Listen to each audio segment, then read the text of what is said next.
Generally काय असतं की पहिला जो चित्रपट आहे म्हणजे आपल्या इंडस्ट्रीमध्ये एकतर इंडस्ट्री हा जुगार आहे खरं. आणि याच्यामध्ये दुसऱ्याच्या खांद्यावरून बंदूक चालवणे ही गोष्ट सगळ्यांना आवडते आणि कॉमन तेच आहे. ते कॉमन आहे आणि ती सोयीस्कर पण आहे तशी. चित्रपट ज्या वेळेला बनवायचं ठरवलं म्हणजे बनवायचं म्हणण्यापेक्षा ज्यावेळेला निर्मिती करायचं ठरवलं, त्यावेळेला मी एक गोष्ट ठरवलेली की बाबा हे आपले पैसे बुडणार आहेत आणि पुन्हा आपल्याला 10-11 वर्षे काहीतरी पुन्हा काम दुसरं करावं करायला. लागणार. मला सगळ्यात पहिल्यांदा पुढचा प्रॉब्लेम हा होता की मला ॲक्टर कसा निवडायचा, त्याला ड्रेसिंग कसं असेल किंवा लोकेशन कुठलं असेल, ही गोष्ट मला क्लिअर होती. फक्त कॅमेऱ्यापासूनच्या ज्या बाकीच्या गोष्टी आहेत, त्याच्यासाठी मी अननोन होतो. टेक्निकलसाठीच. तर आणि चित्रपट निर्मिती म्हणजे हे असं सोपं क्षेत्र नाही. ह्यात बऱ्याच गोष्टी येतात. सिनेमॅटोग्राफी आली किंवा डिरेक्शन आलं. पण ह्या सगळ्या गोष्टींचा अभ्यास केला होता का अगदी शून्यापासून सुरू केला? नाही, अगदी शून्यापासूनच सुरुवात होते.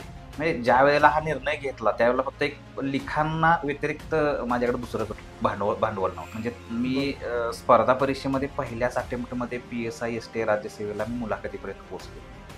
हे फक्त क्या मुलाखत बात बाकी होती. एक साधारणतः 1.5-2 महिन्यावरती ह्या सगळ्या मुलाखती होत्या आणि स्पर्धा परीक्षेचा अभ्यास सुरू मला वाटतं एक 2 वर्ष अभ्यास केला असेल आणि त्यानंतर एक दिवस डिसेंबर 2012 त्यावेळेला सचिन तेंडुलकरनं वन डेतनं रिटायरमेंट घेतली आणि त्यानंतर खरा हा ट्रॅक चालू झाला. तर 1 महिनाच झाला असेल.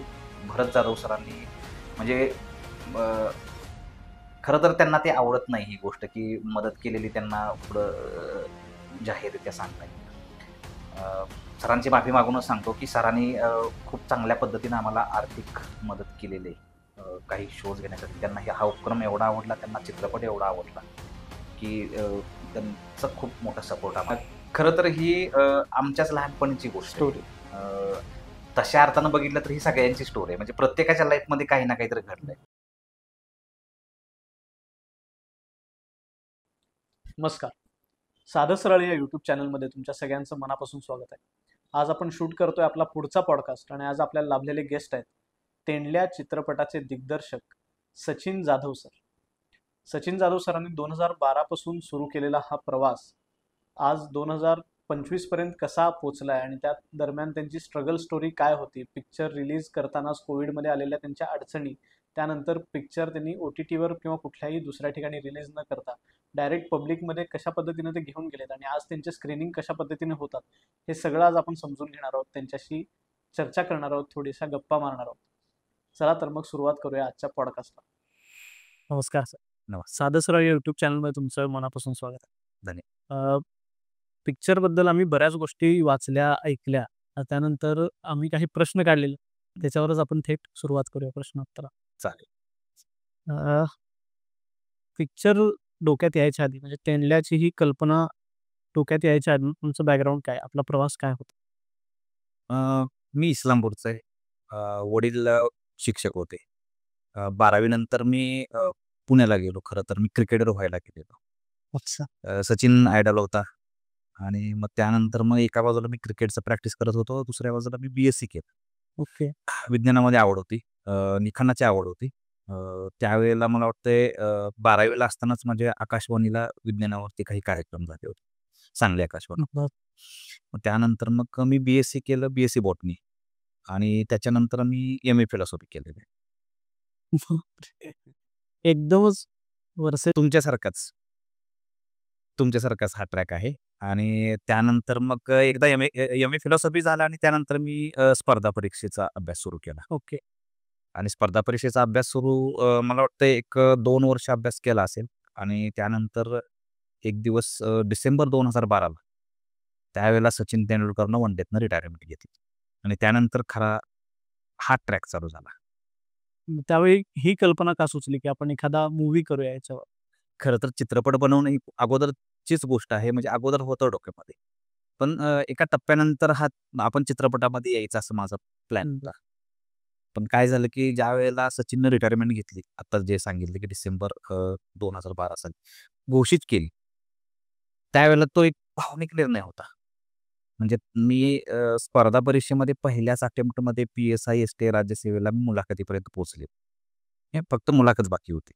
एक साधारणतः 1.5-2 महिन्यावरती ह्या सगळ्या मुलाखती होत्या आणि त्यावेळेला हा एक इमोशनल निर्णय होता. लॉजिकल बिलकुल नव्हता आणि सचिनचा माझ्यावरती खूप प्रभाव होता.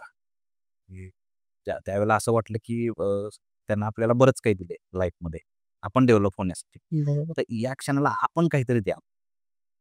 ते देणं मग खूप विचार केला त्या रात्री, की आपण काय द्यावं? म्हणजे ज्या पद्धतीनं भारतामधले सगळे त्याचे फॅन्स त्या रात्री शॉकमध्ये होते, तसं मी पण होतो. मग त्या रात्री ठरवलं, की आपण काय द्यायचं? तर विचार करताना मग शेवटी पहाटे कुठं जरा थोडं क्लिक झालं, की अरे यार, आपण आपलंच लाईफ आपण जे जगलो. आपण जगलोय म्हणजे आपल्या पिढीनं जगलो. बरोबर. त्यांना 2 पिढ्यांना प्रतिनिधित्व केलं. तर ह्या 2 पिढ्यांचं प्रतिनिधित्व केलेलं जे काही एनर्जी, ती त्याला आपण दाखवूयात, पोचूया. पोहोचवूयात. तर याच्यातूनच हे पुढचा प्रवास चालला. पण हा विषय एकदम वेगळाच आहे सर. म्हणजे असं थॉट येणंच एकदम वेगळं आहे. तेंडल्याच्या कन्सेप्टमध्ये त्यावेळच्या यूथचं किंवा त्यावेळच्या जनरेशनचे विचार हे घेऊन तुम्ही तो पिक्चर केलाय. मग ह्याच्यामागं काही असे मित्रांच्यात घडलेले प्रसंग किंवा अशा पण काही गोष्टी होत्या का? खरं तर ही आमच्याच लहानपणीची गोष्ट आहे. स्टोरी. अ, तशा अर्थानं बघितलं तर ही सगळ्यांची स्टोरी आहे. म्हणजे प्रत्येकाच्या लाईफमध्ये काही ना काहीतरी घडलंय. म्हणजे माझे वडील ज्यावेळेला शिक्षक होते, म्हणजे मी 1ली ते 7वी माझं बालपण हे ते शिराळा तालुका 32 शिराळा म्हणजे नागपंचमीचा शिराळा. तर इथं गेलेलं औंढी गाव आहे तिथं, तिथं गेलेलं आहे. तर त्या गावामध्ये ज्या काही गोष्टी घडल्या, त्याच आम्ही मांडायचा प्रयत्न केला. क्या बात है! आणि चित्रपट निर्मिती म्हणजे हे असं सोपं क्षेत्र नाही. ह्यात बऱ्याच गोष्टी येतात. सिनेमॅटोग्राफी आली किंवा डिरेक्शन आलं. तर ह्या सगळ्या गोष्टींचा अभ्यास केला होता का अगदी शून्यापासून सुरू केला? नाही, अगदी शून्यापासूनच सुरुवात होते. म्हणजे ज्यावेळेला हा निर्णय घेतला, त्यावेळेला फक्त एक लिखाणा व्यतिरिक्त माझ्याकडे दुसरं भांडवल भांडवल नव्हतं. आणि ते लिखाण म्हणजे कुठलं विज्ञानातलं लिखाण. म्हणजे पटकथा लिहिणं ही खूप गोष्ट वेगळी आहे. तर हे सुद्धा मला काही माहीत नव्हतं. ते हा खरं तर हा शून्यापासूनचा प्रवास होता.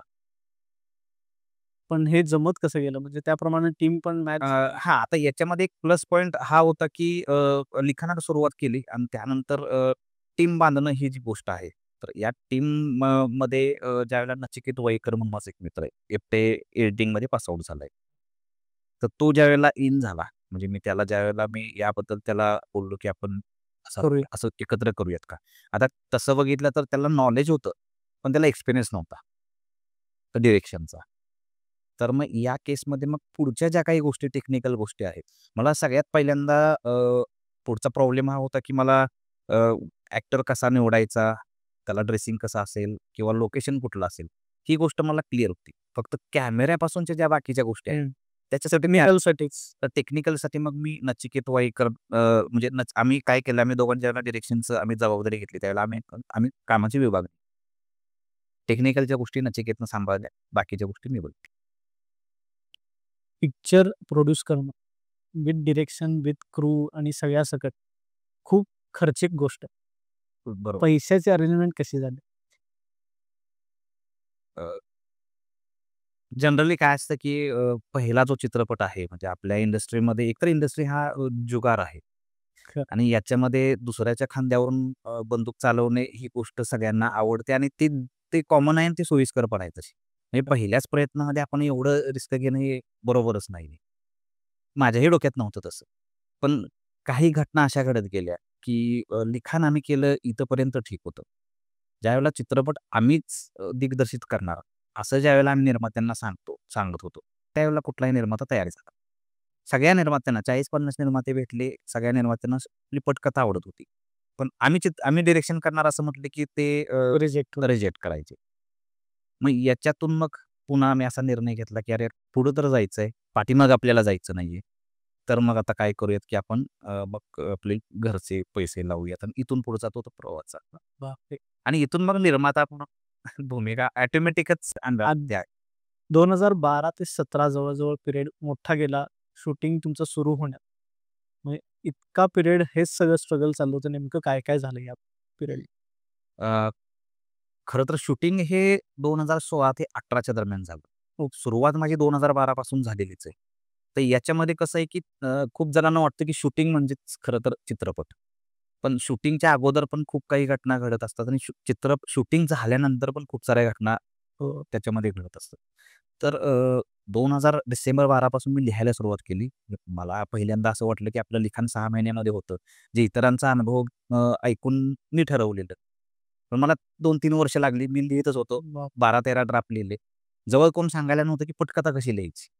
बरं ही पटकथा फक्त छापायची नव्हती. याच्यावरती कुठेतरी 1-1.5 वर्ष आपलं लागणार होते. त्यामुळं मग ते सांगणारं कोण नव्हतं. मग अशा कंडिशनमध्ये 2-3 वर्ष गेली. पुन्हा मी एवढा लिखाणाला चिटकलेलो, की माझ्या मित्राने थोडं सावध केलं, की "अरे ह्याच्या पण पुढची एक लय अवघड स्टेप आहे, निर्माता शोधणं." मग त्याच्यानंतर मी थोडंसं ते बाजूला ठेवलं आणि निर्माता शोधण्यात माझे 2 वर्ष गेले. मग हे 2016 पर्यंत माझ्या ह्या गोष्टी फक्त ह्या 2च कामासाठी माझ्या तेवढा वेळ गेला. त्यानंतर साधारण 16 ते 18 मध्ये पुन्हा मग 16 ठरवलं, की नाही आता आपली वेळ आहे, की कोणी उभा राहत नाही तर मग आपण आपणच सुरू करूया. तर मग हा 2016 ते 18 हा शूटिंगमध्ये गेला. 2020 ला तुम्ही रिलीजची डेट ठरवली आणि त्यानंतर कोविड हिट झाला आणि प्रचंड मोठ्या अडचणींचा सामना तुम्हाला करावा लागला असणार आहे त्यात. ते नेमकी काय परिस्थिती होती? अ, चित्रपट ज्यावेळेला बनवायचं ठरवलं, म्हणजे बनवायचं म्हणण्यापेक्षा ज्यावेळेला निर्मिती करायचं ठरवलं, त्यावेळेला मी एक गोष्ट ठरवलेली, की बाबा हे आपले पैसे बुडणार आहेत आणि पुन्हा आपल्याला 10-11 वर्षे काहीतरी पुन्हा काम करावं लागणार आहे. तर मी पण ह्याच्यामध्ये मी आणि चित्रपट ही कॅल्क्युलेटेड रिस्क घेतली तर आहे. तुम्ही प्रॉपर जर कॅल्क्युलेशन केलीत ना, तर ही कॅल्क्युलेटेड रिस्क आहे. रिस्क आहे, पण कॅल्क्युलेटेड आहे. मग ह्याची अनकॅल्क्युलेटेड रिस्क केली कोरोनानं खरं तर. बरोबर. म्हणजे आम्ही काय केलं होतं, की एकतर आम्ही अशा अशा लेव्हलनं आम्ही पैसे उभा केलेले. म्हणजे की आम्ही 10% पर्यंत जे सावकारी कर्ज असतं ना, 2, 3, 4, 5 अशा 10% पर्यंत किती रकमा म्हणजे मी आता सुद्धा त्या गोष्टी काढत नाही. पण त्रास होतो या गोष्टींचा. तर इथपर्यंत आम्ही केल्या होत्या आणि बेभान होऊन आम्ही कर्ज काढली होती. पण ही आमची कॅल्क्युलेटेड रिस्क होती. 2020ला 24 एप्रिल 2020 सचिनच्या वाढदिवसाला हा सिनेमा पूर्ण महाराष्ट्रामध्ये रिलीज करायची सगळी तयारी झाली होती. इव्हन म्हणजे इव्हन सचिनसोबत ह्या सगळ्या गोष्टी बोलून प्रीमियर वगैरे घेऊन ह्या सगळ्या पण झाल्या होत्या. पण फेबपासून कोरोना चालू झाला आणि त्याच्यानंतर गणित फिसकटलं आणि त्याच्यानंतर मात्र पहिला शॉक होता, की फेडायचं कसं? बरं. चित्रपट दाखवणं, थिएटर वगैरे ह्या गोष्टी माझ्या डोक्यात नाही गेलेल्या. पहिल्यांदा फेडायचं कसं होता प्रॉब्लेम.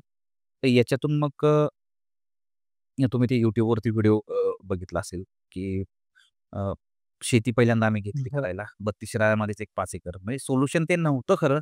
पण आम्हाला कसं ना कसं तरी एकदा ह्याचं द्यायचं, काही ना काहीतरी सुरू तर त्याचं द्यायचं असं करतच आम्हाला हे करायचं होतं. आणि खरं तर तिथून खरा आमचा खडतर प्रवास चालू झाला. आता तुम्ही म्हणला त्याप्रमाणे रिलीज जरी थांबलं, तरी हप्ते थांबले नसणार आहे. हे त्यामुळे अजूनही चालू आहे. त्यामुळे तो त्रास सहन करावाच लागला असणार आहे. पण या सगळ्या प्रवासात घट्ट खंबीर साथ देणारी लोकं कोण-कोण होती? ज्यांचं तुम्ही मुद्दाम नाव घ्याल? अ, याच्यामध्ये हे खरं तर टीमवर्क आहे. म्हणजे माझ्या तोंडामध्ये नेहमी हा शब्द असतो. म्हणजे सुरुवात माझ्या स्वप्नापासून झालीच. पण त्याचं हे नंतर स्वप्न खरं तर सगळ्या टीमचं झालं. आणि इथपर्यंतचा प्रवास हा टीमवर्कचा आहे. याच्यामध्ये म्हणजे अर्थातच सचिनकडून मला आजही एनर्जी तेवढी येते. पण पहिलं नाव घ्यायचं तर सुनंदन लेले सरांचं घ्यावं लागेल. म्हणजे पोस्टरवरती तुम्ही बघाल किंवा चित्रपटाच्या सुरुवातीला प्रेझेंटर म्हणजे नाव पडतं. म्हणजे म्हणजे प्रसिद्ध क्रीडा समीक्षक आहेत ते. तर त्यांनी जे काही सपोर्ट केलेला आहे, म्हणजे तो आर्थिक असेल, फिजिकल, मेंटल सगळ्या पद्धतीचा सपोर्ट त्यांनी जो केलाय, ते नाव आहे आणि याच्यानंतर मग नचिकेत आहे, चैतन्य काळे म्हणून माझा मित्र आहे. ज्यानं पैशांची आणि प्रोडक्शनची सगळी बाजू सांभाळली आणि याच्यामध्ये आता महत्त्वाचं सगळ्यात जी सुरुवात असते ती आई-वडिलांच्यापासून. म्हणजे हो. पप्पांनी सगळ्यात पहिल्यांदा आमच्या जे पप्पांनी म्हणजे पप्पांचं फक्त रिटायरमेंट होऊन 1च महिना झाला होता. पी-एफचे पैसे अजून यायचे होते त्यांच्या खात्यात. ते पैसे त्यांच्या खात्यात यायच्या अगोदर आम्ही घेतले. वाह! हे पप्पांनी हे जे काही धाडस दाखवलं, म्हणजे जे काही विश्वास दाखवलाय ना, त्याच्याशिवाय काही पूर्ण झालं नसतं. म्हणजे फक्त पी-एफ नाहीये. घरावरती कर्ज काढणं, त्याला परवानगी देणं, राहण्यावरती कर्ज काढणं, त्याला परवानगी देणं. मग सगळ्यात जी समोर नावं येतात, एकतर पप्पा समोर दिसतात, लेले सर दिसतात, चैतन्य काळे दिसतो, नचिकेत दिसतो आणि बाकी मग खूप सारे आहेत. प्रत्यक्ष, अप्रत्यक्ष नावांची खूप खूप लोक आहेत, की ज्यांनी आपल्याला हे केलं, मदत केली. आता तुम्ही बोलताना बोललात, की टीम माझं स्वप्न होतं ते पुढे टीमचं स्वप्न झालं. हे स्वप्न टीमला कन्विन्स करणं किंवा त्यांना तेवढ्या कन्व्हिक्शननं ते सीरियसनेस तो इम्पॅक्ट तयार होणं, ही मोठी गोष्ट आहे. ते तुम्ही कसं अ, याच्यामध्ये खरं तर अशा वेळेला छत्रपती शिवाजी महाराज दिसतात. म्हणजे की त्यांनी ज्या पद्धतीनं एकत्र ठेवून ह्या सगळ्या गोष्टी केल्या. म्हणजे आपण त्या पात्रतेचं मुळात नाहीये, तरी पण मी प्रयत्न करत असतो, की त्यांच्यातले काही चांगले गुण आपण घ्यायचा. तर याच्यामध्ये एकतर चांगला स्वभाव असणं. म्हणजे मी आजही मला एका गोष्टीचा अभिमान आहे, की माझ्याकडे भांडवल काय आहे आज विचारलं तर माणसं आहेत माझ्याकडे. अरे पैसे बिलकुल नाहीयेत. बाकीच्या गोष्टी मला माहीत नाहीयेत. पण माणसंही माझी भांडवल आहेत आणि मित्रही भांडवल आहेत. तर एक म्हणजे आपला प्युअर जर स्वभाव जर आपला सरळ असेल आणि आपल्याला जर काहीतरी चांगल्या हेतूनं पुढं करायचं असेल, तर मग ह्या गोष्टी होतात आणि ह्या ऑटोमॅटिक म्हणजे मी घडवत गेलो असं म्हणण्यापेक्षा ऑटोमॅटिक घडत आल्या, असं मला म्हणायचंय.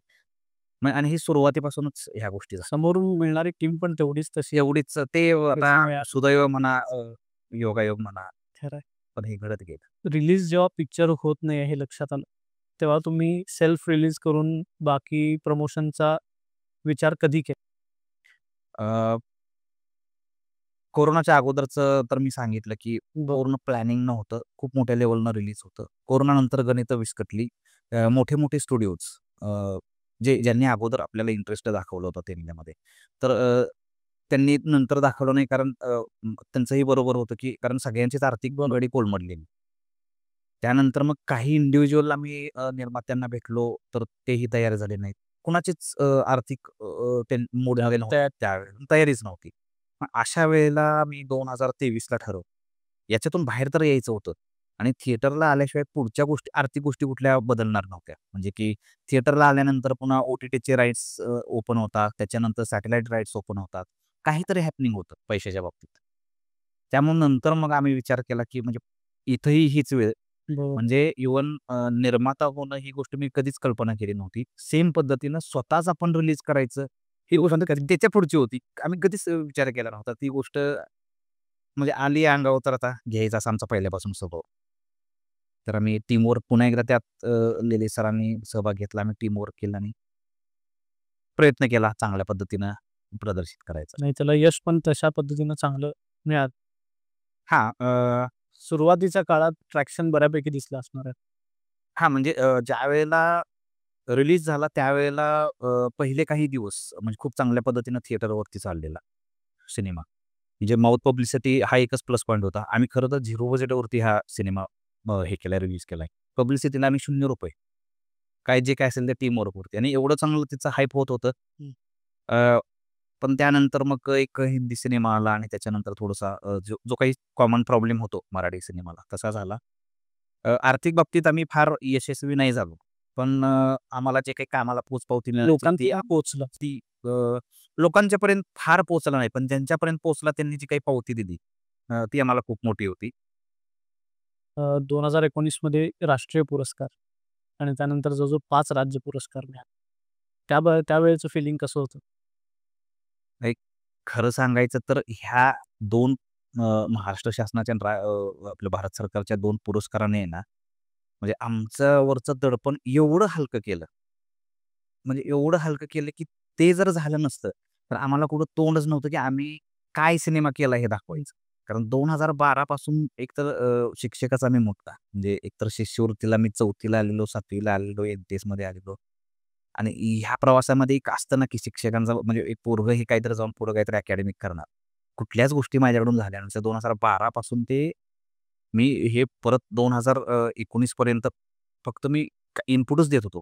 मी बरोबर. पैसेच घालवत होतो. ह्याच्या व्यतिरिक्त मी काहीच करत नव्हतो. पण चित्रपट कसा झाला हे सांगायला कसं दाखवणार चित्रपट? तर ह्या 2 पुरस्कारांनी खरं तर एवढा झाला एक आम्हाला ताठमान केलेली आहे ना, की म्हणजे ते पैसे ही सेकंडरी गोष्ट आहे. खरं आहे. म्हणजे आमची जी ताठमान केली नाही ह्या 2 पुरस्कारांनी, ते म्हणजे मोठी गोष्ट आहे खरं तर. ओ-टी-टीवर प्रदर्शित करायचा विचार आला नाही का कधी?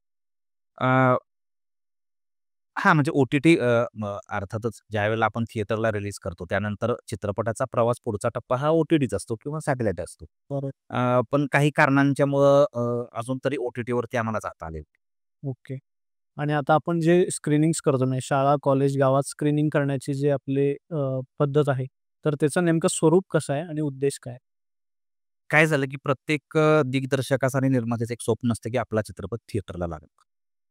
एक लोकांनी एकत्र येऊन बरोबर. बघावा हे आणि आपण मुळात त्यांनी हा बनवलाय तो थिएटरसाठी बनवलाय सिनेमा. हे काही दिग्दर्शक आता क्रिस्टोफर नॉलन सारखे काही दिग्दर्शक जे हटून थिएटरसाठीच लॉकडाऊनमध्ये त्यांचा कुठला हा सिनेमा मला आठवत नाही.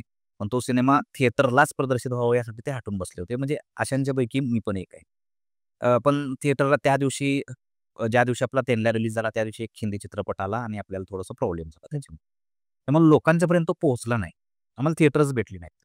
त्यामुळे ते जे एक स्वप्न असतं, की लोकांच्यापर्यंत पोहोचावं आणि लोकांनी अप्रिशिएट करावं, ही गोष्ट झाली नाही. ती मनात राहिली.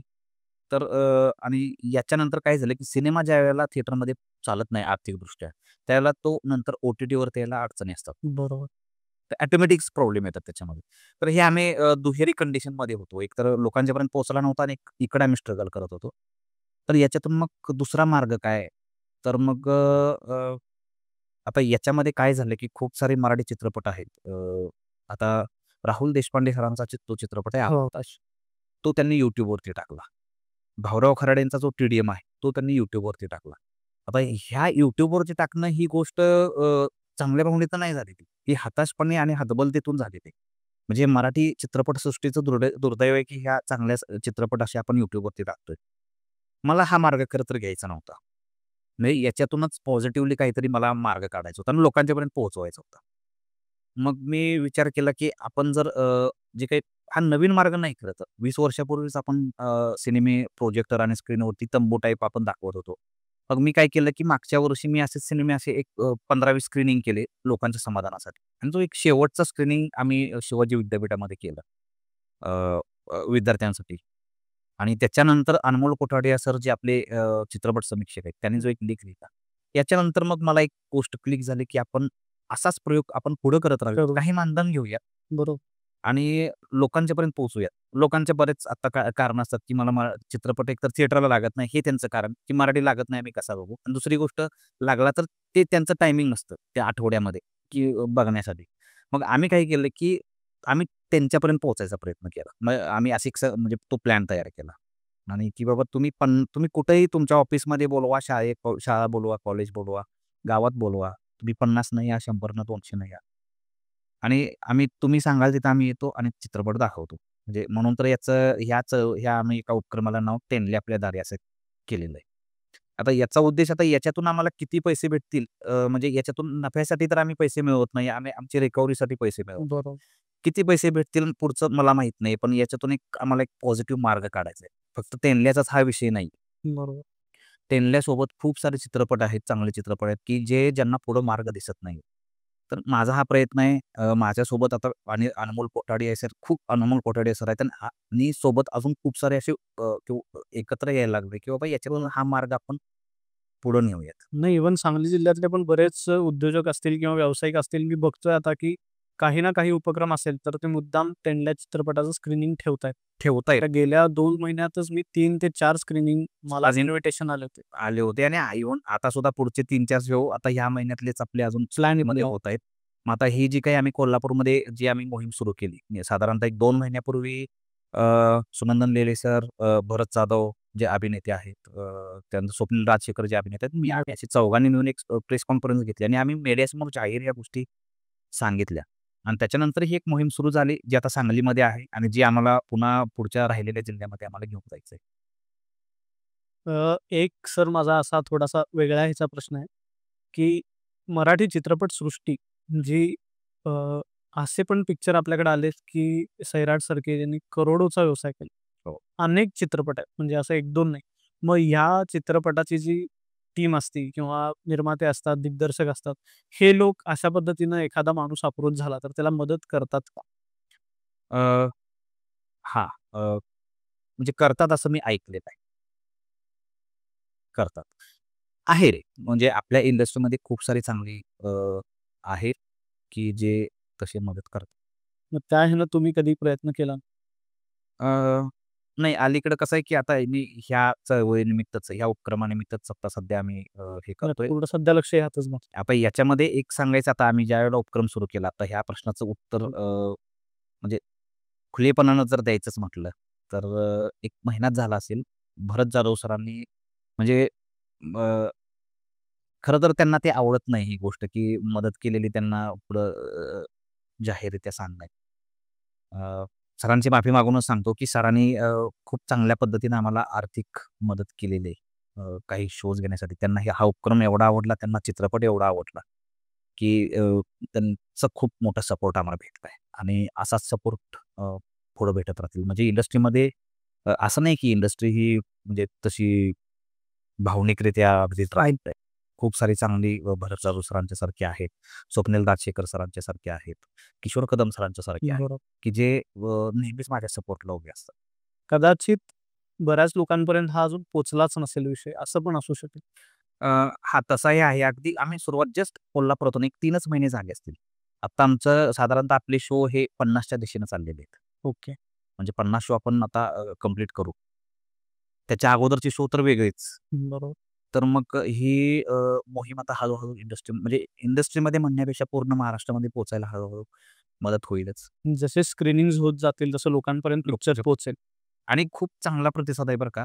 म्हणजे आपल्या समाजामध्ये पण अशी खूप चांगली आहेत, की जी अशा पद्धतीनं उभी राहतात. एक नवीनच आपली मोहीम आहे, पण मला रोज नवीन असे चांगले मित्र भेटायला लागलेले आहेत आणि मग खरं तर याच्यातच समाधान आहे. म्हणजे ते पैसे मिळण्यापेक्षा हे जे काही लोकं जोडायला लागलेले आहेत. म्हणजे आत्ताच आता बी-एन-आयचं आपण आज संध्याकाळीच आपलं स्क्रीनिंग होतंय. तर गणेश चौगुले सर आणि ते अमोल हेगनवर सरांनी जे केलेलं आहे. तर गणेश सरांचं म्हणणं आहे, की बी-एन-आयचे सांगलीमध्ये 3 ग्रुप आहेत आणि हा पहिलाच इव्हेंट असेल, की ह्या पहिल्या इव्हेंटला हे 3 एकत्र येत आहेत आणि याच्यातून काहीतरी चांगलं घडतंय. हे अशाही काही चांगल्या गोष्टी याच्यात नाही, आणि जवळपास 250 लोकं आजच्या स्क्रीनिंगला असणार आहेत. असणार आहेत. मोठं स्क्रीनिंग होणार आहे. अशा पद्धतीनं अजून आपल्याला हे स्क्रीनिंग पुढे पोहोच जातील. होत जातं. या अनुषंगानं समजा आता एखादा बघणाऱ्या व्यक्तीला स्क्रीनिंग अरेंज करायचं झालं, तर त्यांनी काय कुणाला कॉन्टॅक्ट करावं? अ, अर्थातच आमचे मंगेश बाबू म्हणून आमचे असिस्टंट डायरेक्टर आहेत, प्रोडक्शन मॅनेजर आहेत. तर त्यांना तुम्ही संपर्क करू शकता आणि त्यांचा संपर्क क्रमांक आहे 9226 88 37 03. ओके. सो यावर कॉन्टॅक्ट केला की काम होऊन जाईल लोकांचं. हां, म्हणजे अजून एक मला आव्हान करायचं आहे, की आम्ही आत्तापर्यंत साधारणतः आता 50 पर्यंत आम्ही शो केलेले आहेत. आणि तुम्ही शाळा, कॉलेज, संस्था, गाव, तुम्ही तुमच्या वाढदिवसाला तुम्ही हा सिनेमा लावू शकता. तुमच्या नातेवाईकांच्या एखाद्या समारंभामध्ये हा तुम्ही सिनेमा दाखवू शकता. अ, स्पे स्पेसिफिक आता एखादा स्क्रीनिंग करायचं ठरवलं किंवा एखादं स्क्रीनिंग प्लॅनमध्ये असेल, तर मिनिमम किती ऑडियन्स पाहिजे वगैरे अशी काय रिक्वायरमेंट आहे का? नाही, बिलकुल नाही. अशी काहीच आम्ही रिक्वायरमेंट ठेवलेली नाही. म्हणजे अगदी एक एक दर्दी माणसासाठी सुद्धा हा सिनेमा आम्ही दाखवायला तयार आहोत. आमचा मुळातला उद्देश हा आहे, की हा सिनेमा लोकांच्यापर्यंत पोहोचावा. असलं. पहिला उद्देश आमचा हा आहे. दुसरा किंवा तिसरा आमचा उद्देश हा याच्यातून आम्हाला आर्थिक उभारणी करणे. त्यामुळे तुम्ही 25, 50, 100, 200 असे तुम्ही एकत्र या आणि तुम्ही जिथं याल तिथं आम्ही हा सिनेमा दाखवायला तयार आहोत. बरोबर. या सगळ्या 8 ते 10 वर्षाच्या संघर्षातून तुम्हाला आणि तुमच्या टीमला जे काही शिकायला मिळालं, त्याबद्दल नवीन निर्मात्यांना म्हणा किंवा दिग्दर्शकांना तुम्ही काय संदेश द्याल? म्हणजे आता सध्या मला जे काही प्रकर्षानं आता मला दिसलं त्यापैकी एक गोष्ट, की संयम ही गोष्ट पहिल्यांदा शिकायला हवी. क्रिएटिव्हिटी ही गोष्ट असतेच, म्हणजे ते आपण सोबत असावी. पण क्रिएटिव्हिटी बरोबर आपल्या आणखी काही काही गुण असावे लागतात, की जे कारण चित्रपट बनवणं ही काही 6 महिने, वर्ष, 2 वर्षाची गोष्ट नाही. जर तुम्हाला काही बॅड लक लागलं, बॅड पॅच जर आला, तर हे 2 वर्षाचं 10 वर्ष कधी लागतील सांगता येत नाही. तर याच्यामध्ये संयम ही गोष्ट, शांत राहणं ही गोष्ट शिकायला हवी. अ, आता हल्ली काय झालं, की शॉर्ट फिल्म मेकर्स खूप आहेत आणि कथित दिग्दर्शकांची संख्या सुद्धा खूप व्हायला लागलेली आहे. शॉर्ट टर्म सक्सेस आणि फिल्म फेस्टिव्हलला अवॉर्ड्स मिळवणं, ह्या गोष्टींच्या मागे जे काही लागलेले आहेत. तर ह्या गोष्टी टाळून म्हणजे कमी क्वांटिटीमध्ये बनवा, मास्टरपीस बनवा आणि ही गोष्ट मास्टरपीस बनवण्यासाठी तुम्हाला वेळ द्यावाच लागेल. तर पुन्हा एकदा मला तो संयमच ही गोष्ट जी दिसते. शांत राहून काम करणं. लाँग टर्म ह्या पिक्चरचा आता लोकांपर्यंत पोहोचला, दिग्दर्शकांपर्यंत पोहोचला, निर्मात्यांपर्यंत पोहोचला, इंडस्ट्रीनं दखल घेतली. तर अनेक पिक्चर आजपर्यंत आपण असे बघितले, की पहिल्यांदा जेव्हा रिलीज झाले तेव्हा फ्लॉप गेले. ते 5 वर्षांनी, 7 वर्षांनी, 10 वर्षांनी रिलीज झाले. अरे त्यानंतर ते हिट झाले. हो. असा रिलीजचा काय प्लॅन आहे? अ, थिएटरचा रिलीजचा तरी सध्या प्लॅन नाही. कारण सध्या ते आमच्या क्षमतेच्या बाहेर आहे. पण दुसऱ्या अर्थानं बघितलं तर हा रिलीजच आहे. आम्ही रिलीजच केलाय, पण याचं स्वरूप आमचं प्रोजेक्टर आणि स्क्रीन आणि याची ठिकाणं आमची थिएटर नसून फक्त शाहू कॉलेज पब्लिक प्लेसेस आहेत. नाही ओव्हरऑल या प्रवासादरम्यान चे जे अनुभव आले, नवीन एखाद्या माणसानं ठरवलं, मला एक पिक्चर करायचा आहे. तर त्यानं नाही काय खरं तर खरं तर आम्हाला चित्रपट बनवायचा आहे याच्यावरती. ओके. ह्या अखंड संघर्ष कहाणी हां, त्याचंच काहीतरी एक रूपांतर करायचं आहे. बघूयात. आणि आता पुढचा सिनेमा हा आमचा कॉलेज लाईफवरती आहे.